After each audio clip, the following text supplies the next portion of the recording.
is Paul Helier, and I am a former Minister of National Defence for Canada. This disturbing message is for the several million Americans and others who were kind enough to listen to the 22-minute presentation at the Citizens Disclosure hearing in Washington in May 2013, and for anyone else who cares deeply about the future of their country and the planet Earth. The U.S. is in grave danger. Strangely, the peril is not from foreign enemies, but from enemies within.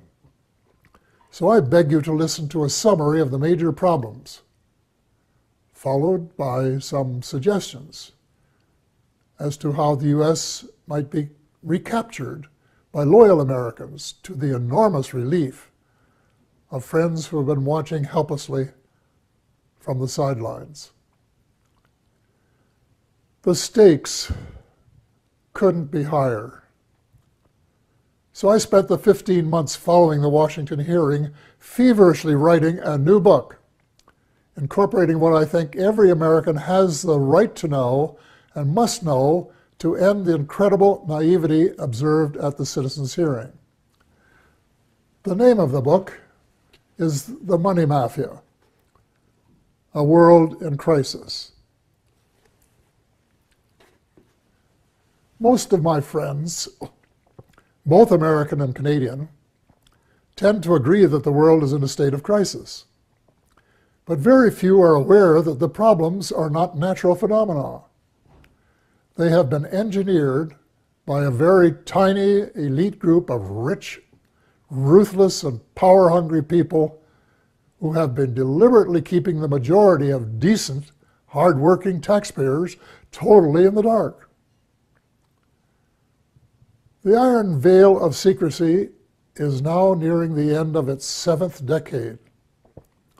When World War II ended, little attention was given to Operation Paperclip, under which hundreds of Nazi scientists were brought to the U.S., given new identities, and then appointed to important jobs in the military and elsewhere. Some of them would have been aware of UFOs and the ET presence from their experience in working with them in the 1930s. The American military began to take the subject more seriously after retrieving one of the vehicles that crashed near Roswell, New Mexico, on July 4th, 1947, and decided to back-engineer its technology, which was light years more advanced than anything that we had known. On Tuesday, July the 8th, 1947, at 11 a.m. Mountain Time, Roswell Airfield Commanding Officer Colonel William Blanchard announced in a press release the recovery of a flying disc. That was the truth. Later that same day, at approximately 4:30 p.m. Central Time, Brigadier General Roger Ramey, commander of the 8th Air Force and Blanchard's supervising officer, presented to the press an alternative story. He claimed the Army had recovered a Rowan target device suspended by a neoprene balloon. That was a lie. In fact, it was the cornerstone lie of what was to become a cult of lying and disinformation that is still United States policy today, 68 years later. In my brief address to the Citizens Disclosure hearing, I said that the United States and much of the Western world is ultimately controlled by an unelected, unaccountable cabal. Its apex is the banking and financial cartel, followed by the oil cartel, the CEOs of the largest and most powerful transnational corporations, major intelligence agencies, including the CIA, the FBI, and the NSA, and a major slice of the U.S. military. Their collective power and influence is incalculable. And it is their plan for the U.S. and the rest of us that is so alarming. Their plan is an empire greater in size and power than any empire before it, They call this the New World Order, which, ironically, is the same name Hitler used for the smaller empire he imagined. One sure thing, the New World Order will end all pretense of government of, by, and for the people. It will be a dictatorship of, by, and for a small minority of the rich and privileged elite. Much of its power lies in the privately owned banking system.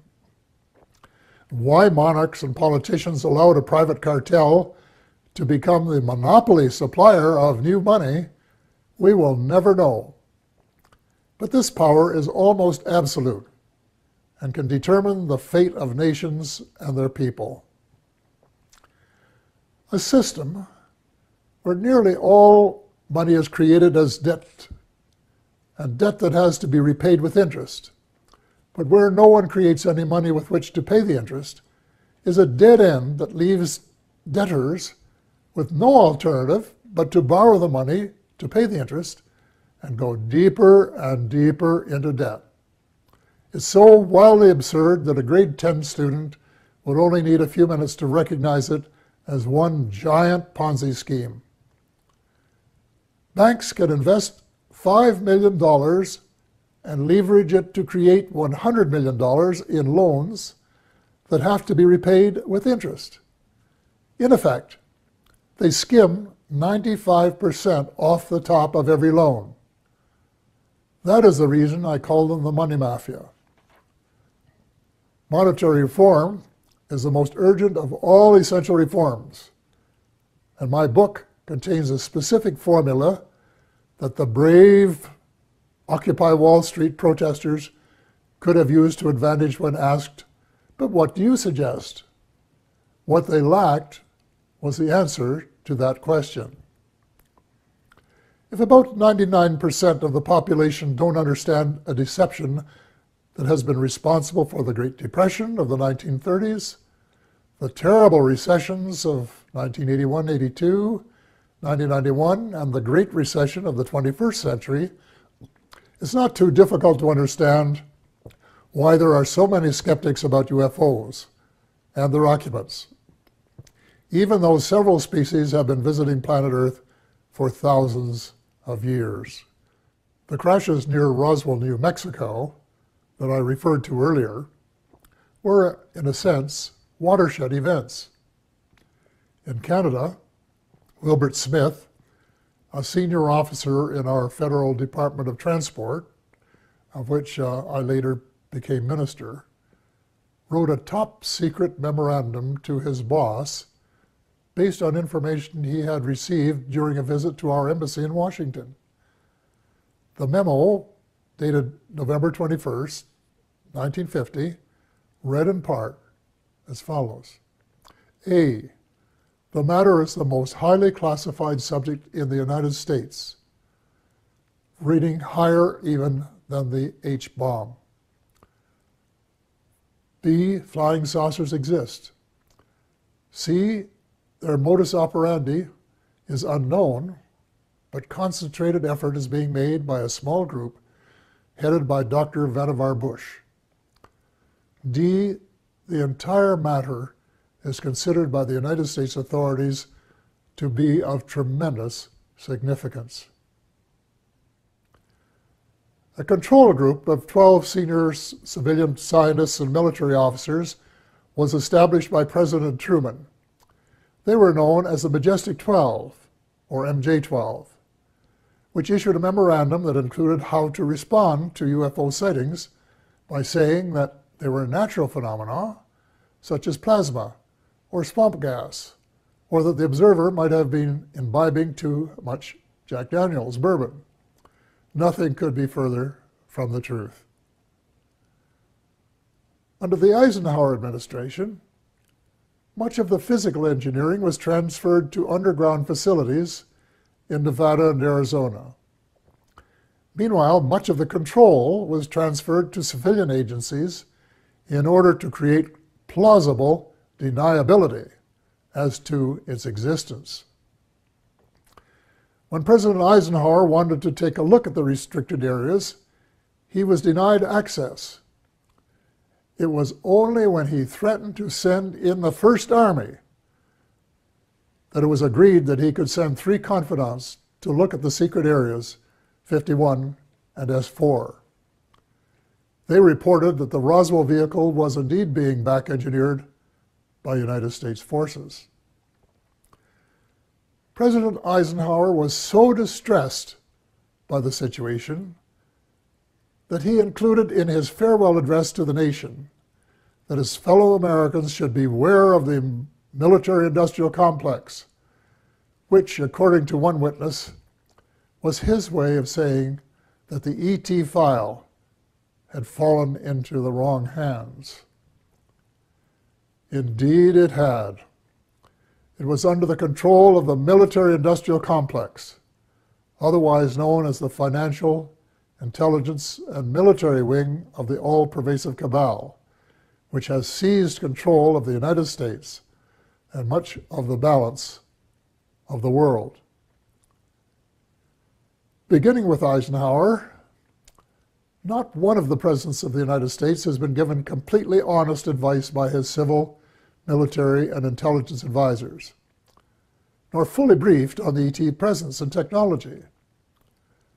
The military-industrial complex adopted a strategy of perpetual warfare to enhance its own power and profit. It is inconceivable that this plan was discussed and approved in advance by any American president. Wernher von Braun, the German rocket scientist who came to the U.S. at the end of World War II, told my friend Dr. Carol Rosen, who worked with him, that they, the military-industrial complex, in order to maintain perpetual war, had to have an enemy. First, it will be the communists, he said. Then it will be the terrorists. And finally, it will be the ETs. So far, the plan has been unfolding exactly as forecast. The cabal, sometimes referred to as the shadow government, has been in control. When Sarah McClendon, veteran White House reporter, asked President Bill Clinton why he didn't do something about UFO disclosure, Clinton replied, and I quote, "Sarah, there's a government inside the government, and I don't control it." End of quote. Imagine the President of the United States and Commander-in-Chief of the Armed Forces isn't cleared to know what his troops are doing. Well, with the end of the Cold War, the Pentagon wrote a new defense plan, popularly known as a project for the new American century. It was very far-reaching and involved conquest of much of the world by financial or military means, whichever was easiest. The document, which very few people were aware of, admitted that it was so far-reaching that it might be too much for Americans to swallow in the absence of some catastrophic and catalyzing event like a new Pearl Harbor. Well, Lady Luck appeared to be on their side in the form of September the 11th, 2001. Amateur foreign pilots trained in the U.S. allegedly hijacked planes and flew them into the sides of the World Trade Towers 1 and 2, and then into the Pentagon. Later in the day, the buildings collapsed. President Bush declared war on the terrorists and invoked the provisions in the North Atlantic Treaty, under which an attack on any one country is considered to be an attack on all. The reaction was unprecedented since the outbreak of World War II and the later attack on Pearl Harbor. The English-speaking world, in particular, was incensed, and a high percentage of Americans were prepared to nuke the perpetrators. Defense Secretary Donald Rumsfeld soon announced that, quote, "that means war against Iraq," end of quote, even though there was absolutely no evidence of Iraqi complicity, none whatsoever. Although most Muslims had been sympathetic to the U.S.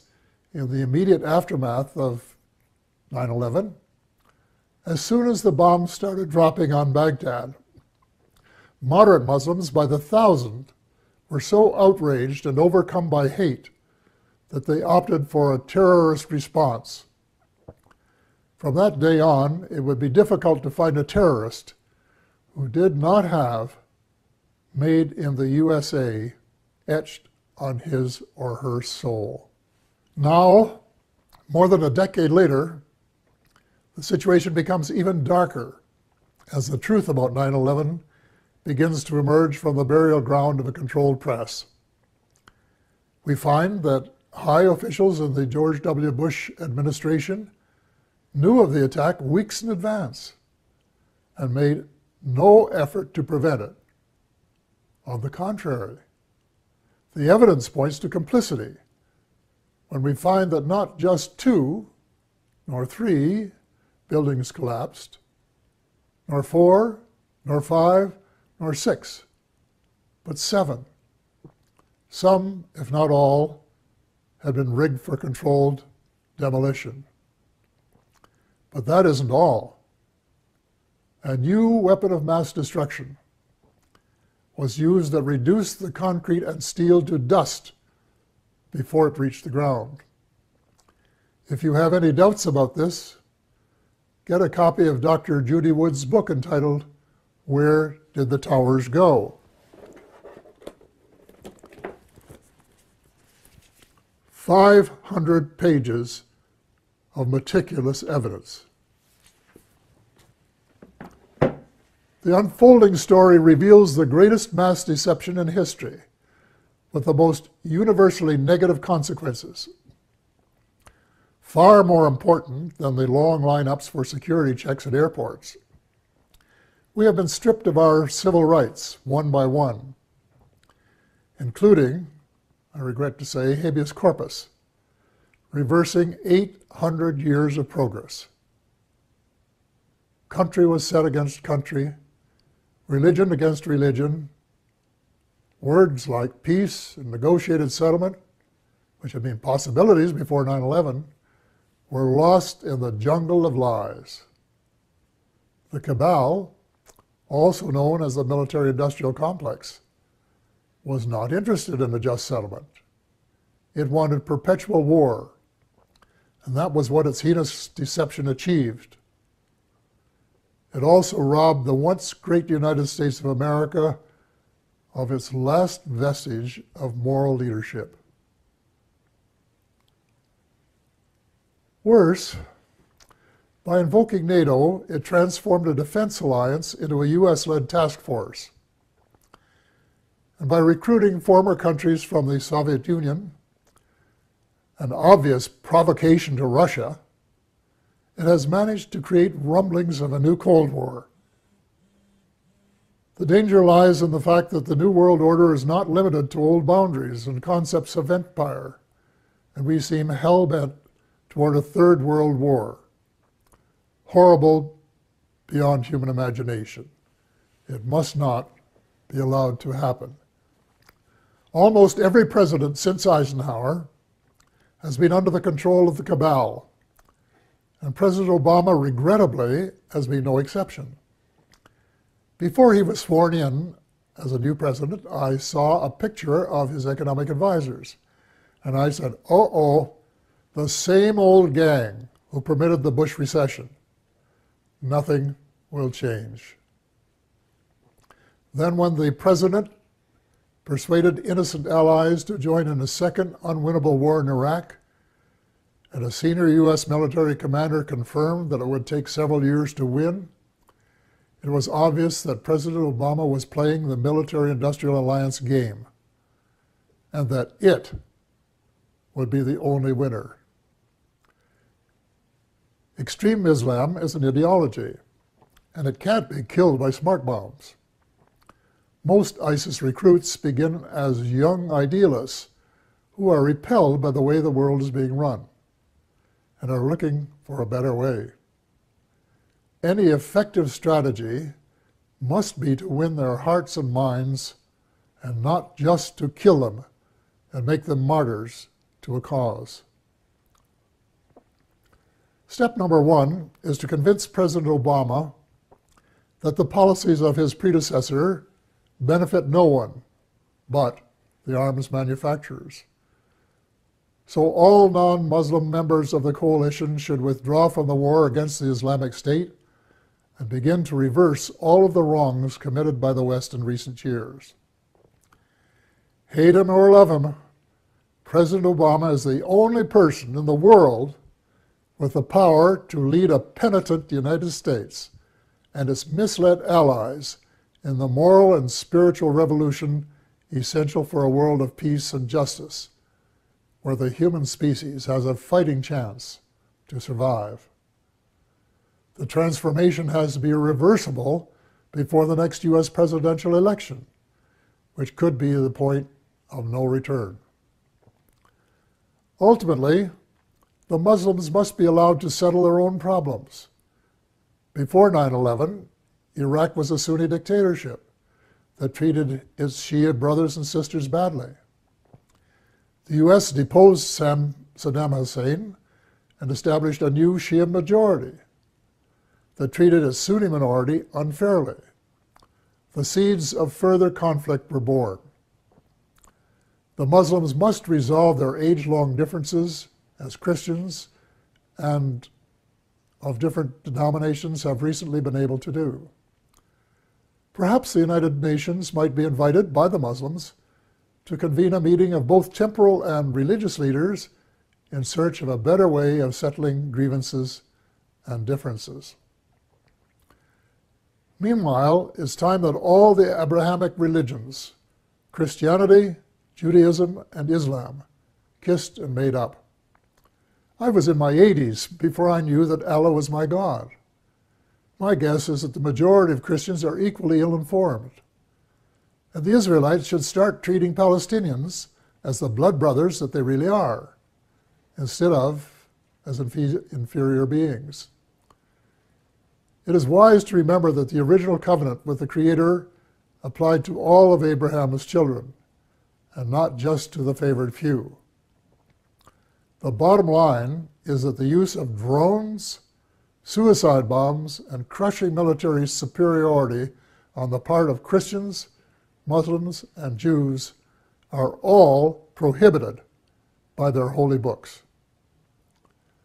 The next step is to persuade all the major religions to practice the one principle that they have in common, which is to treat others the way they would want to be treated if the roles were reversed.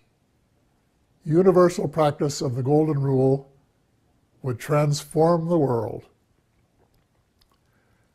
I get hundreds of emails from decent Americans and like-minded individuals in a dozen countries who want nothing more than the end of militarism and a massive shift in priorities toward universal peace and justice. Quite a few are involved in small projects that are making a significant difference at the micro level. But most of them are realists and recognize that the cabal doesn't want peace and justice. It wants power, wealth, and empire. So what can an individual do in the face of unprecedented power and wealth? The cabal, headed by the banking cartel, has almost unlimited financial power.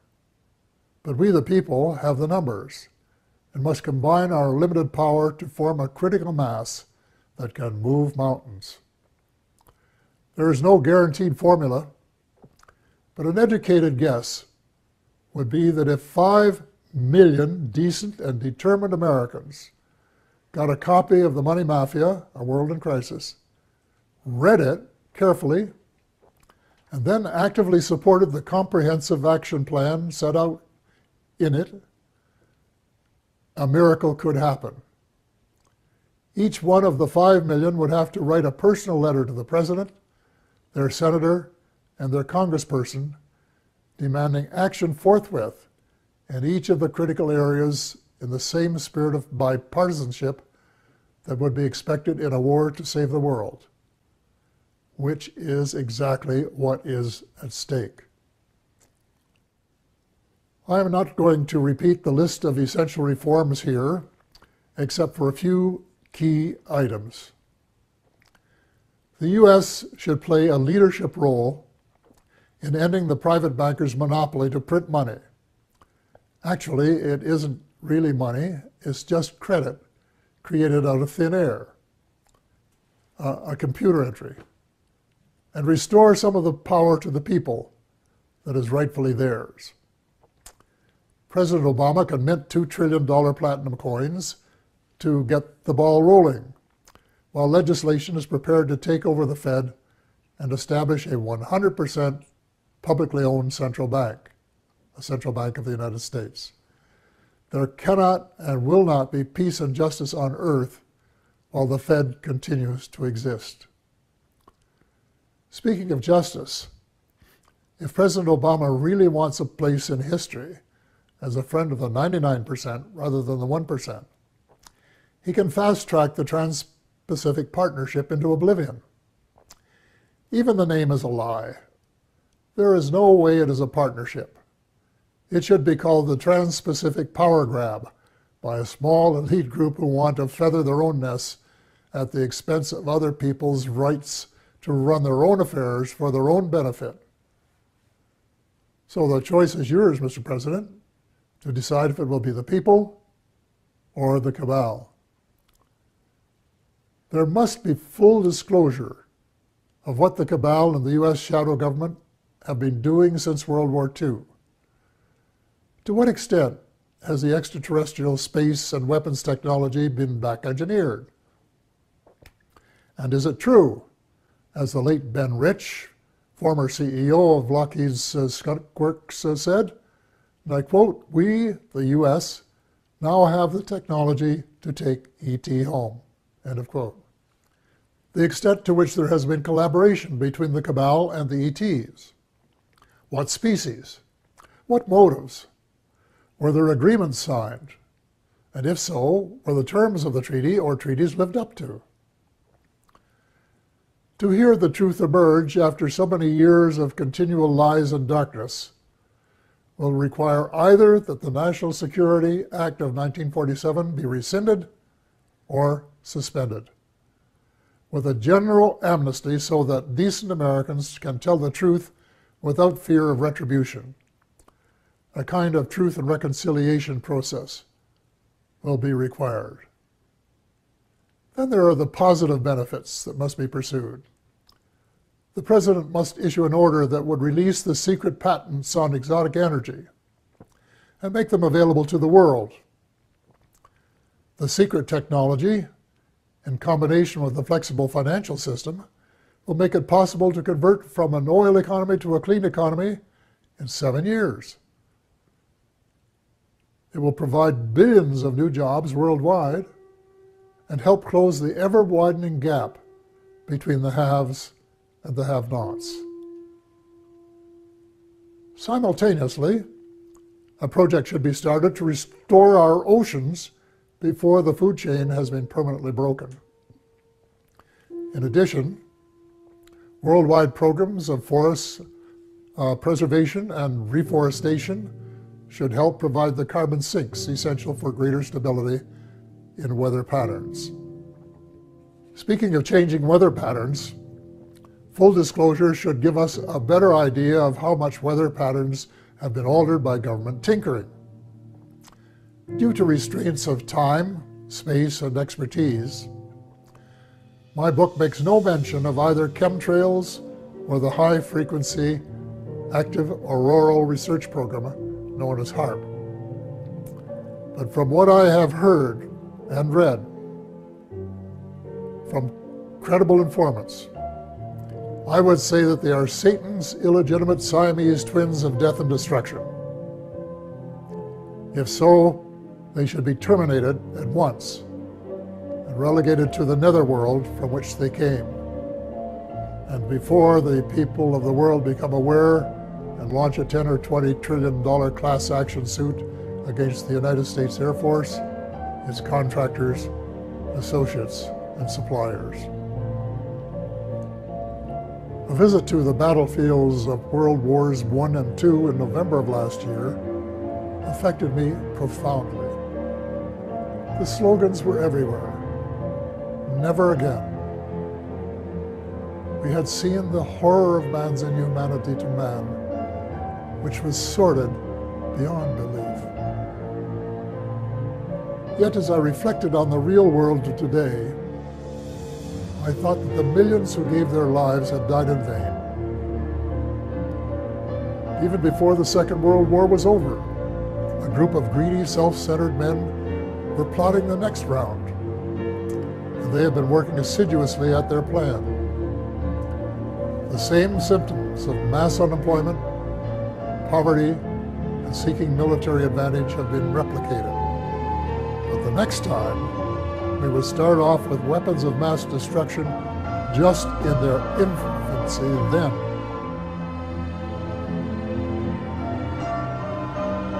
The next time, it is not just supremacy that is at stake, although there are some who think so. It is the survival of the human species that is at stake. God will not be mocked. We have been given the choice of making our planet uninhabitable, as we have been told some other species have done. Or we can move in the opposite direction of peace, love, justice, and cooperation for the betterment of all, rich and poor alike. We have been given a few months, not years, to change course before it is too late. The choice is ours. We are the ones who are destined to write our own history.